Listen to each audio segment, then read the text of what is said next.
Good evening all. నా పేరు విద్యాసాగర్. మన స్టేట్ సబ్జెక్ట్ ఎక్స్పర్ట్ని. ఈరోజు proceeding number 07 CCAP LMS AC 02 22-22-23 dated 24/4/2024 topic allotment for LMS content generation 2024 proceedings release అయినాయి. So ఈ ప్రొసీడింగ్స్ని ఆ 6 పేజెస్ లేదా 7 పేజెస్ ఉంది. మొత్తం టోటల్ ప్రొసీడింగ్ 7 పేజెస్ ఉంది. ఈ 7 పేజెస్ని నేను ఒక 10 స్లైడ్స్లో ఎక్స్ప్లెయిన్ చేయడానికి ట్రై చేస్తున్నాను.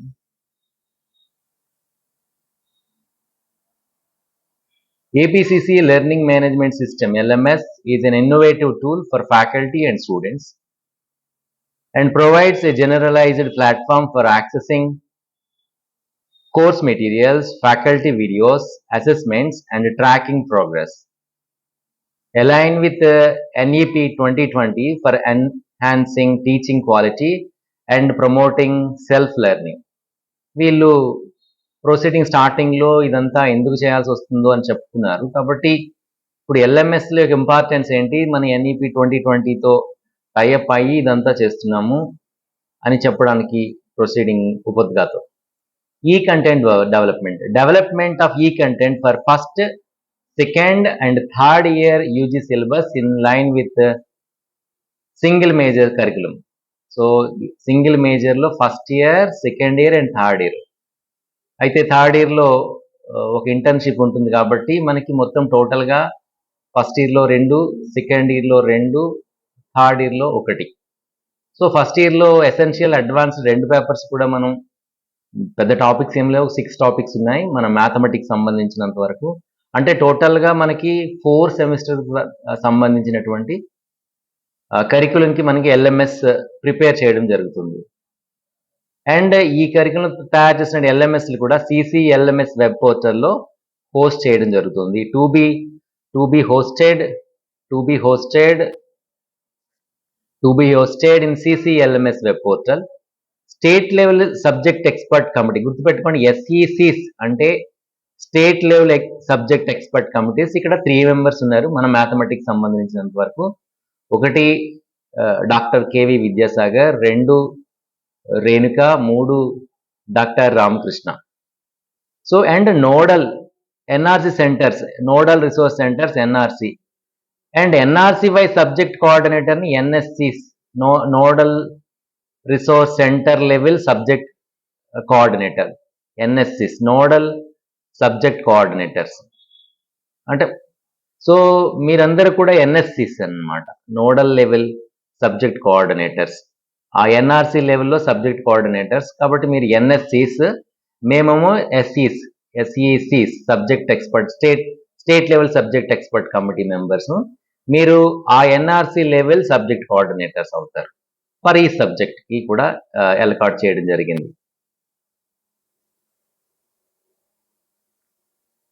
రెస్పాన్సిబిలిటీస్. సో రెస్పాన్సిబిలిటీస్ ఏంటో చెప్పారు. ఇదంతా మనం ఇప్పటి వరకు ఉన్నదంతా చేసేసాము.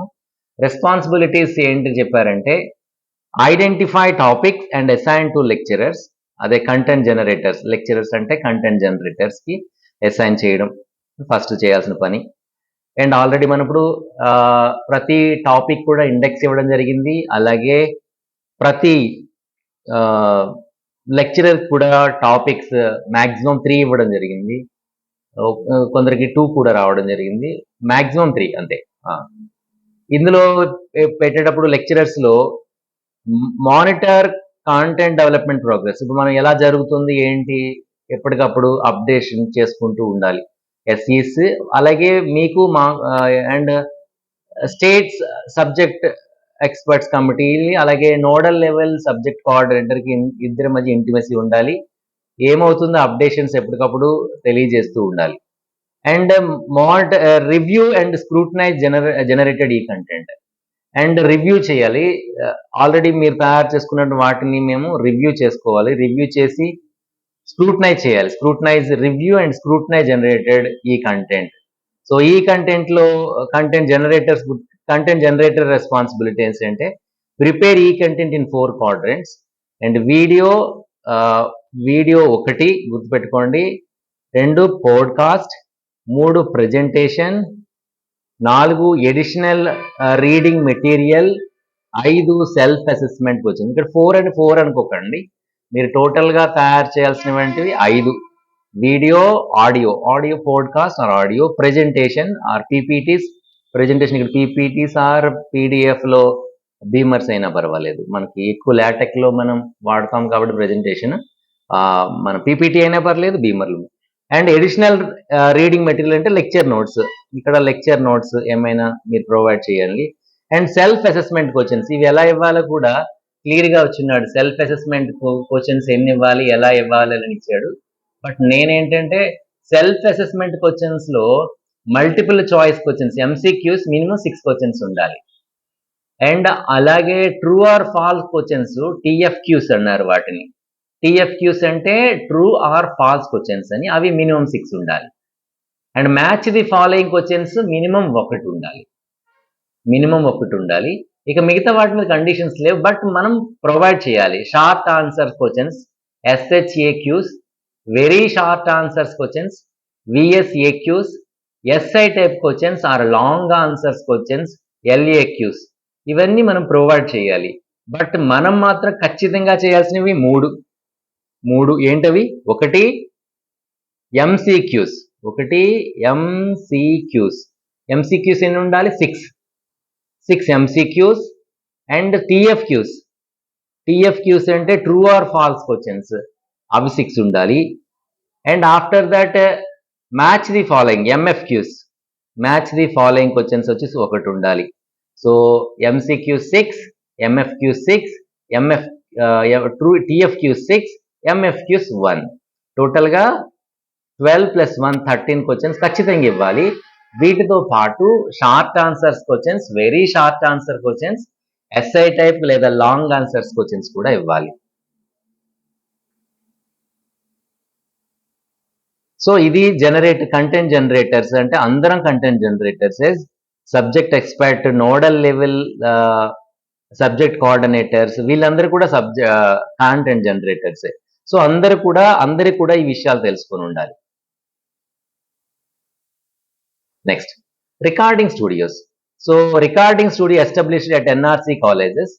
సో ఇంకా ఎస్టాబ్లిష్ చేస్తున్నారు, అందువల్లే మీ అందరినీ కూడా నేను మీకు నియరెస్ట్ స్టూడియో ఉన్న ఎన్ఆర్సి ఏంటి, మీకు ఎక్కడికి అవైలబుల్ చేసుకుంటారు, ఏ స్టూడియోని మీరు దగ్గర చేస్తారు అని చెప్పి మిమ్మల్ని అడగడం జరిగింది.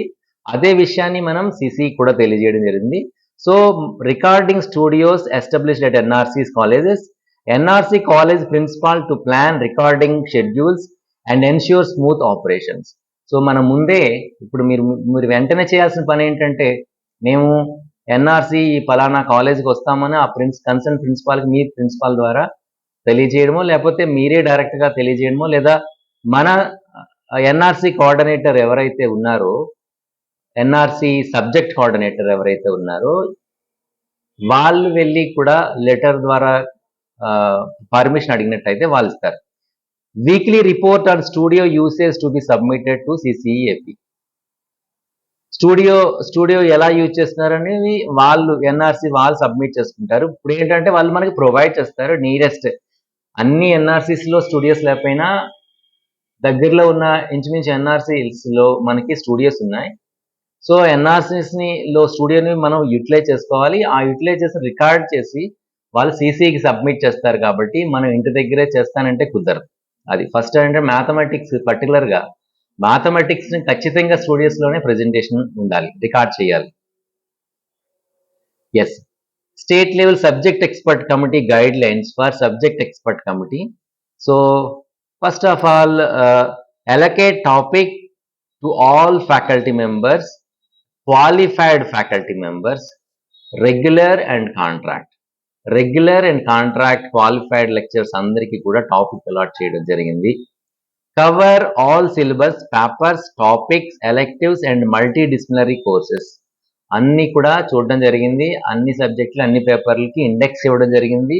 దాంట్లో ఎలకాట్ గైడ్ ప్రెజెంటర్స్ ఇన్ ఈ కంటెంట్ డెవలప్మెంట్. ఖచ్చితంగా మేము గైడ్ చేస్తాము. మీరు ఏదైతే ఈ కంటెంట్ డెవలప్ చేస్తున్నప్పుడు మీ ఎన్ఆర్సిస్లో సబ్జెక్ట్ కోఆర్డినేటర్కి తెలియజేయండి. ఆ తెలియజేసిన విషయాన్ని మాకు తెలియజేస్తారు. మేము ఖచ్చితంగా మీకు హెల్ప్ చేస్తాం. Review and ensure quality of content. ఏంటంటే ఇక్కడ ఇదివరకులా కాకుండా ఇదివరకు మనకు చాలా పీపీటీలు తయారు చేశారు. మన చాలా లెక్చరర్స్ అందరూ కూడా పెట్టడం జరిగింది. కానీ ఏంటంటే మ్యాథమెటిక్స్ వచ్చేసరికి చూపించి చెప్తే బాగోదు. ఖచ్చితంగా గ్రాఫిక్ టాబ్లెట్ లేదా పెన్ టాబ్లెట్ వాడి లేదా ఇప్పుడు చేసిన స్టూడియోస్లో చెప్తేనే బాగుంటుంది. అందువల్ల దేన్ని కూడా నేను అంటే మా state level subject expert committees ఏవి మొత్తం కూడా దేన్ని కూడా యాక్సెప్ట్ చేయాలి. అంతా కొత్తగానే తయారు చేయడానికి ట్రై చేస్తున్నాం. Check relevance, quality, design and delivery. So ఖచ్చితంగా క్వాలిటీ కంట్రోల్ ఖచ్చితంగా ఉంటుంది. క్వాలిటీ కంట్రోల్ చేయడానికే అక్కడ ఎన్ఆర్సీ లెవెల్లో సబ్జెక్ట్ కోఆర్డినేటర్స్ ఉన్నారు. అలాగే స్టేట్ లెవెల్లో ఎస్సీసీ ఉన్నారు, సబ్జెక్ట్ ఎక్స్పర్ట్ కమిటీ ఉన్నారు. Ensure adherence to open education resources and copyright regulars. మీరు ఎప్పుడైనా ఆ కాంటెంట్ ఎక్కడి నుంచి తీసుకున్నప్పుడు ఆ కాపీరైట్స్ ఉన్నాయో లేదో చూసుకోండి. కాపీరైట్ ఇష్యూస్ లేకుండా చూసుకోండి. సో ఒకవేళ వచ్చినప్పుడు ఫిల్టరింగ్ చేసినప్పుడు లేదా క్వాలిటీ కంట్రోల్ చూసినప్పుడు మా వరకు వస్తే ఖచ్చితంగా దాన్ని రిజెక్ట్ చేయడం జరుగుతుంది. కాబట్టి మా దగ్గర రాకముందే మీరే ముందుగా చూసుకోండి. Conduct quality testing in a 4 quadrant approach. So చెప్పినట్టే మనకి 4 quadrant అప్రోచ్లో 5 ఉండాలి. ఒకటి video, podcast,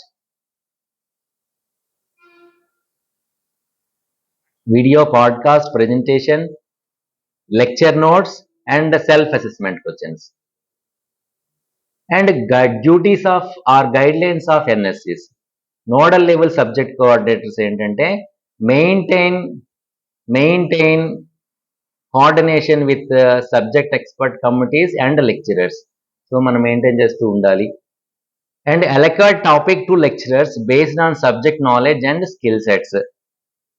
So and guide presenters in e-content development. Review e-content for relevance, quality and copyright compliance. And ensure adherence to OER and copyright regulations.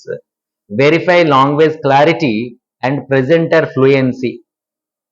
Submit complete topic to SECs for state level review.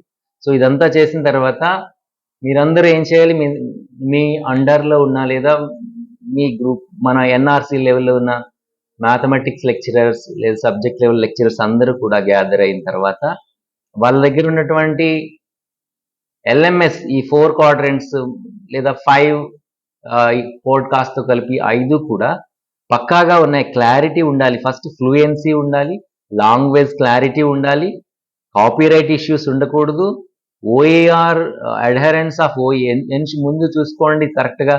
అలాగే వాళ్ళు ఈ content develop చేసేటప్పుడు ఖచ్చితంగా వాళ్ళందరికీ help చేస్తూ ఉండండి.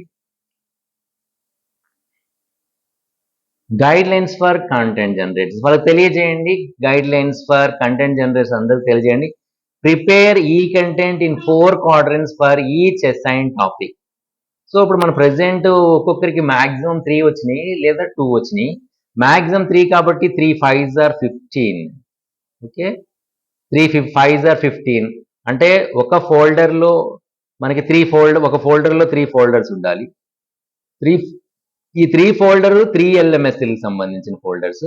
ఈ 3లో ఒక్కొక్క దాంట్లో 5 ఫైల్స్ ఉండాలి. ఒక ఫైల్ వీడియో ఫైల్, ఒక ఫైల్ పాడ్కాస్ట్ ఫైల్, ఇదంతా ఎల్ఎంఎస్ ఫైల్. టోటల్గా ఒక ఎల్ఎంఎస్ ఫోల్డర్ తయారు చేసుకోండి. ఈ ఎల్ఎంఎస్ ఫోల్డర్లో మనకి 3 సబ్ ఫోల్డర్స్ తయారు చేయండి.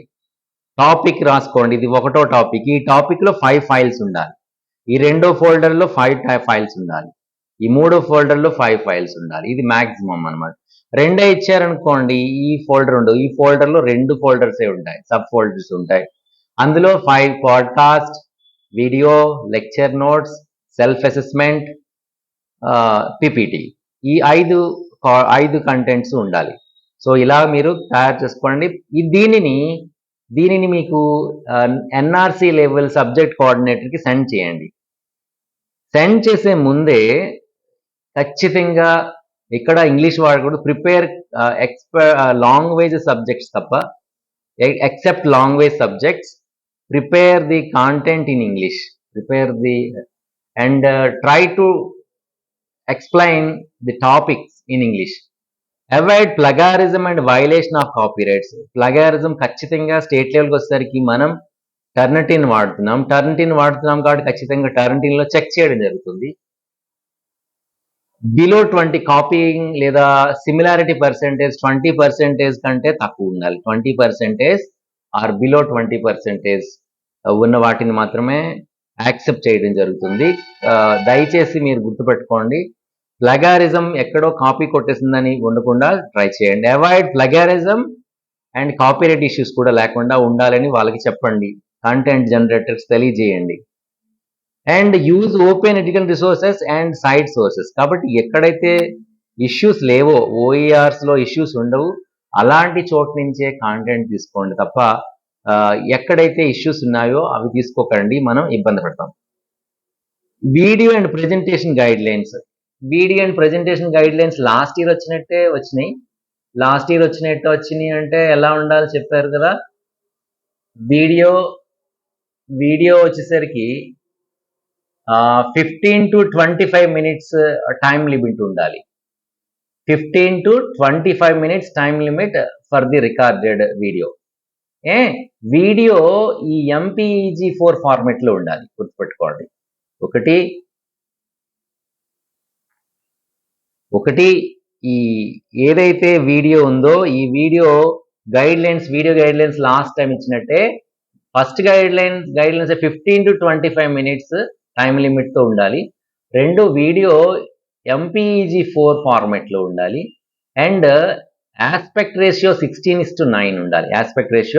16:9 and pixel resolution 1024x768 pixel resolution ఉండాలి. వీడియో సైజ్ అన్నిటికంటే ముఖ్యం, video size should be less than 200 MB. 200 MB కంటే తక్కువ ఉండాలి. వీడియో సైజ్ చెప్తున్నాను 15 to 25 ఉండాలి.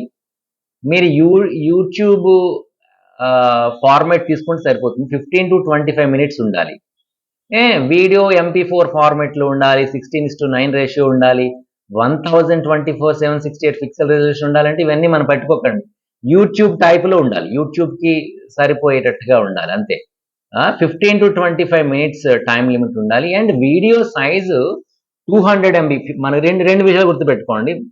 ఖచ్చితంగా యూట్యూబ్లో వచ్చే వీడియోస్ లాగా ఉండాలి, అది బుర్రలో పెట్టుకోండి. రెండో విషయం 15 to 25 minutes టైం లిమిట్ ఉండాలి. అంటే మ్యాక్సిమం 25, 15 తగ్గకూడదు. 15 minutes దాటి ఉండాలి, 25 minutes ఎక్సీడ్ అవ్వకూడదు. అండ్ సైజ్ 200 MB కంటే తక్కువ ఉండాలి, అది ఒకటి గుర్తుపెట్టుకోండి. And prepare notes and self assessment questions. Prepare lecture notes, ఖచ్చితంగా లెక్చర్ నోట్స్ ఉండాలి. అండ్ సెల్ఫ్ అసెస్మెంట్ క్వశ్చన్స్ మీకు చెప్పాను. సెల్ఫ్ అసెస్మెంట్ క్వశ్చన్ అంటే ఎన్ని రకాలు ఉంటాయని చెప్పాను. True or false MCQs. First MCQs ఒకటి. రెండు, true or false questions TFQs ఒకటి. మూడోది మ్యాచ్ ది ఫాలోయింగ్ MFQs ఒకటి. ఈ మూడు ఖచ్చితంగా ఉండాలి. వీటితో పాటు short answers questions, very short answer questions, essay type questions కూడా ఇవ్వండి. MCQs, TFQs, MFQs. MCQs అంటే multiple choice questions, TFQs means true or false questions, MFQ means match the following questions. Okay, ఇక వీడియో చెప్పాను కదా, video ఎలా ఉండాలి. Video 15 to 25 minutes ఉండాలి. And video size 200 MB కంటే తక్కువ ఉండాలి. అఫ్ కోర్స్ MP4 యూట్యూబ్ ఫార్మేట్లో ఉండాలి, రైట్. అండ్ లెక్చర్ నోట్స్ ఉండాలి. సెల్ఫ్ అసెస్మెంట్ క్వశ్చన్స్ తయారు చేయాలి. Complete content generation for all semesters. ఇదిగో ఇక్కడ చాలా important topic. By May 2024 we all need to submit these 5 files, or 5 2s are 10 files, or 5 3s are 15 files should be submit before May 2024. May 2024 అంటే కరెక్ట్గా ఈరోజు 26th కదా. సరే, ఈ 4 days 30th మనకి ఆంధ్ర యూనివర్సిటీ వాళ్ళైతే ఈ ఫస్ట్ సెలవులు కాబట్టి అంటే 20 daysలో 15 files తయారు చేయాలి. అంటే అక్కడ రోజుకు ఒక ఫైల్ అనుకుంటే తప్ప per day 1 file per day ఖచ్చితంగా ఒక రోజుకి ఒక ఫైల్ తయారు చేసుకుంటూ వెళ్ళాలి. అలా అయితే తప్ప మనం బై మే 2024 కల్లా సబ్మిట్ చేయలేం. సో మే 2024కి సబ్మిట్ చేయాలి ఎవరు? Content generators. సో కాబట్టి గుర్తుపెట్టుకోండి, ఇక అక్కడి నుంచి మనకు టైం లేదు. మే 2024 కల్లా అంటే మనం మే 10 కల్లా మీరు సబ్మిట్ చేయడానికి ట్రై చేయండి. మే 10కి సబ్మిట్ చేస్తే నేను కరెక్షన్ చేయడానికి ఎలాగా మే 15 అవుతుంది. ఏది నోడల్ లెవెల్లో మే 15 అవుతుంది. స్టేట్ లెవెల్కి వచ్చేసరికి మే 20 అవుతుంది. కాబట్టి గుర్తుపెట్టుకోండి, ఇది అన్అఫీషియల్ డేట్స్ అనుకోండి. అన్అఫీషియల్ డేట్స్ ఏంటంటే కాంటెంట్ జనరేటర్స్ వచ్చేసి 10th మే 10th మేకి సబ్మిట్ చేయాలి. తర్వాత వచ్చేసి ఈ nodal level subject committee subject coordinators వచ్చేసి 15th మేకి మాకు సబ్మిట్ చేయాలి. మేము 20 మేకి మేము సబ్మిట్ చేస్తాం. గుర్తుపెట్టుకోండి, మాకు అనవసరం. మీరు నోడల్ లెవెల్ సబ్జెక్ట్ కోఆర్డినేటర్స్ మాత్రం బై 15 మే 2024 కల్లా మీ కంటెంట్ జనరేటర్ నుంచి ఈ 15 ఫైల్స్ లేదా 10 ఫైల్స్ని రిసీవ్ చేసేసుకోండి. ఓకే, దాన్ని మేము ఫిల్టరేషన్ లేదా స్క్రూట్నీ చేసి మే 20 కల్లా సబ్మిట్ చేస్తాం. So May 20 recognition and impact. So ఈ ప్రొసీడింగ్స్ ప్రకారం రికగ్నైజేషన్ ఇచ్చారు. Lecturers who successfully develop and upload e-content will be recognized in Career Advancement Scheme CAS and annual self appraisal report scores లో కూడా add చేసుకుంటారు. And దీనిని teachers awards లో కూడా include చేస్తారు. ఒకటి CAS, next self appraisal report, రెండోది API scores అంటారు, API, మూడోది అవార్డ్స్, స్టేట్ అవార్డ్స్ లో, స్టేట్ టీచర్స్ అవార్డ్స్ లో, స్టేట్ టీచర్స్ అవార్డ్స్ లో కూడా ఇంక్లూడ్ చేస్తారు. సో ఇది recognition. And impact contribution will benefit degree students and advance digital education and innovation in higher education. So మనం బాధ్యతాయుతంగా చేద్దాం, బెస్ట్ రిజల్ట్ ఇద్దాం. ఇది నెక్స్ట్ ఈ సింగిల్ మేజర్ ఉన్నంతసేపు కూడా మీ వీడియోస్ని స్టూడెంట్స్ చూస్తూనే ఉంటారు. అలాగే మనం తయారు చేసింది, మనం అన్ని తయారు చేయలేదు కదా, మిగతా సబ్జెక్టులు మిగతా టాపిక్స్ని తయారు చేసినవి కూడా మనం చూస్తుంటాము, మనం పిల్లలకి చూపిస్తూ ఉంటాం. కాబట్టి ఈ సింగిల్ మేజర్ మ్యాథమెటిక్స్ ఉన్నంతసేపు కూడా ఈ వీడియోస్ అన్ని రన్ అవుతుంటాయి. కాబట్టి మనం పాయింట్అవుట్ చేసేలాగా ఉండకూడదు, పిల్లాడికి విసుగు తెప్పించేలాగా ఉండకూడదు. Topic point to point explain చేయాలి. క్లారిటీతో ఎక్స్ప్లెయిన్ చేయడానికి ట్రై చేయండి. కాంటెంట్ని కూడా పక్కగా ఇవ్వండి, ఎక్సలెంట్ అనుకునేలాగా చేయండి. మన mathematics the best content generators అనుకునేలా చేయాలి అని నా ఆశ. Thank you all.